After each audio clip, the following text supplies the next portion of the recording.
Good morning बच्चों। कक्षा 12 के सभी छात्र छात्राएं ध्यान दें।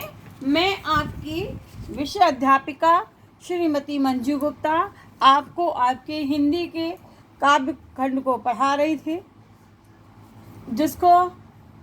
जिसका जो है महादेवी वर्मा का पाठ है। गीत नंबर 3 पढ़ा रही हूँ, जो सांध्य गीत से रचित है। ये महादेवी वर्मा अपने जीवन की तुलना बदली से करती हुई कहती हैं, मैं क्षितिज भ्रकुटि पर घिर धूमिल, चिंता के भार बनी अविरल। चिंता का भार बनी अविरल, रज कण पर जल कण हो बरसी, नवजीवन अंकुर बन निकली, मैं नीर भरी दुख की बदली। महादेवी वर्मा जी अपने जीवन की तुलना बदली से प्रकट करती हुई कहती हैं कि मेरा जीवन एक बदली के समान है। मैं क्षितिज भ्रकुटि पर घिर धूमिल।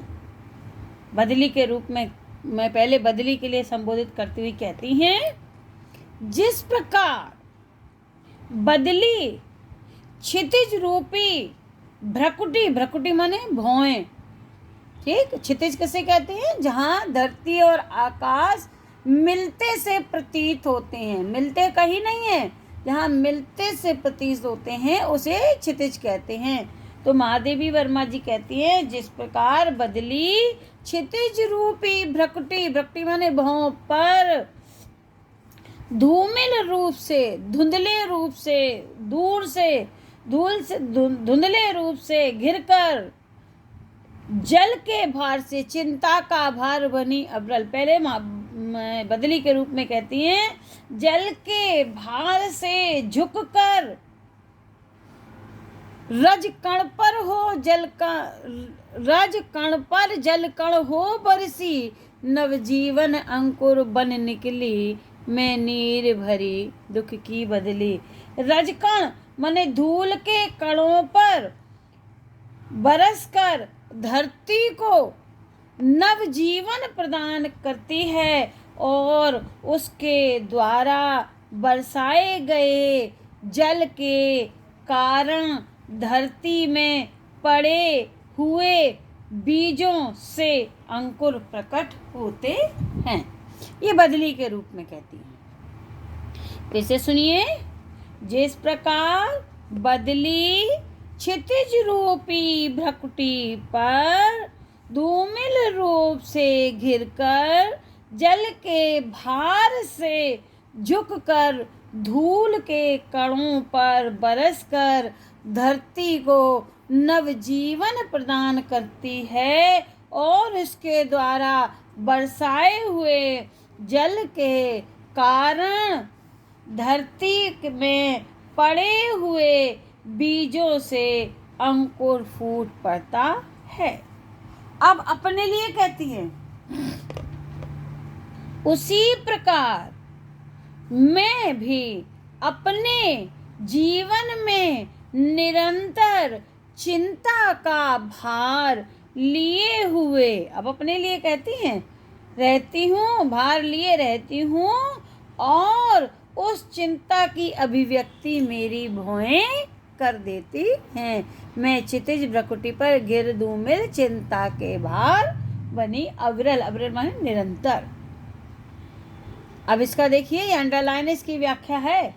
महादेवी वर्मा जी कहती हैं, मेरी क्षितिज रूपी भ्रकुटि पर चिंता सदैव विद्यमान रहती है और उसी चिंता के कारण मेरी आंखें बरसने लगती हैं, जिससे चिंता का भार कुछ हल्का हो जाता है और मुझ में नव जीवन का संचार हो जाता है। थोड़ा कठिन है, फिर से देखिए। मैं क्षितिज भ्रकुटि पर गिर धूमिल, चिंता के भार बनी अविरल, रज कण पर जल कण हो बरसी, नवजीवन अंकुर बन निकली, मैं नीर भरी दुख की बदली। माँ देवी वर्मा जी कहती हैं, जिस प्रकार बदली के रूप में ऐसे लिखेंगे, पहले बदली के रूप में बताती हैं।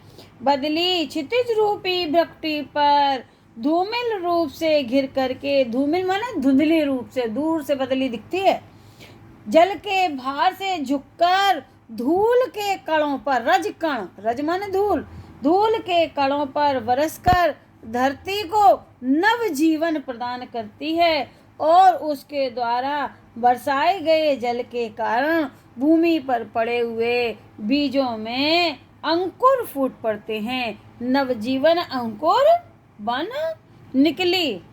अब अपने लिए कहती हूँ, उसी प्रकार मैं अपने जीवन में चिंता का भार लिए हुए रहती हूँ, और उस चिंता की अभिव्यक्ति मेरी भौएं कर देती है, भ्रकुटी भौएं कर देती हैं।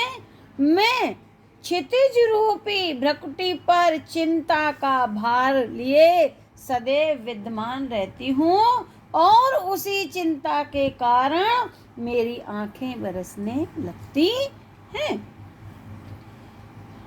जिससे चिंता का भार कुछ हल्का हो जाता है। जैसे बदली से जल बरसा जाता है तो बदली का भार को हल्का हो जाता है, उसी प्रकार वे कहती हैं, जिससे चिंता का भार कुछ हल्का हो जाता है, और मुझ में नव जीवन का संचार हो जाता है। बच्चों, यहीं तक पढ़ाऊंगी, ये मोस्ट इम्पॉर्टेंट है, वेरी इम्पॉर्टेंट। ठीक है, इसके कुछ क्वेश्चन हैं जिसे आपको करने हैं, आप उसको ध्यान से देखें। प्रश्न इस प्रकार है, पद्यांश के पाठ और कवित्री का नाम लिखिए। ठीक है, ऊपर लिखा हुआ है। दूसरा है, रेखांकित अंश की व्याख्या कीजिए। वो आप कर लेंगे, रेखांकित अंश की व्याख्या आपको मैंने समझा दी है। तीसरा प्रश्न है, प्रस्तुत पद्यांश, ये बिंदी नहीं है, प्रस्तुत पद्यांश में, प्रस्तुत पद्यांश में, गलत लिख गया है, में कवित्री ने अपने जीवन सभ्यता किससे दर्शाई है? अपने जीवन की सभ्यता किससे दर्शाई है? उत्तर लिखेंगे, प्रस्तुत पद्यांश में कवित्री ने अपने जीवन की सभ्यता बदली से दर्शाई है। चौथा प्रश्न है, अपनी चिंता के संदर्भ में कवित्री ने क्या कहा? उत्तर लिखेंगे, अपनी चिंता के संबंध में कवित्री कहती हैं, मेरी क्षितिज रूपी भ्रकुटी पर चिंता सदैव विद्यमान रहती है, और उसी चिंता के कारण मेरी आंखें बरसने लगती हैं, जिससे चिंता का भार कुछ हल्का हो जाता है और नवजीवन का संचार हो जाता है। लास्ट है, प्रस्तुत पद्यांश में मुख्य रूप से किस भाव की अभिव्यक्ति हुई है? उत्तर है, प्रस्तुत पद्यांश में महादेवी जी के हृदयगत करुणा की काव्यात्मक अभिव्यक्ति हुई है, या हृदय रूपी करुणा की अभिव्यक्ति हुई है। इन प्रश्नों के उत्तर आपको अपनी कॉपी में करना है। अब आगे कल पढ़ाऊंगी। Thank you.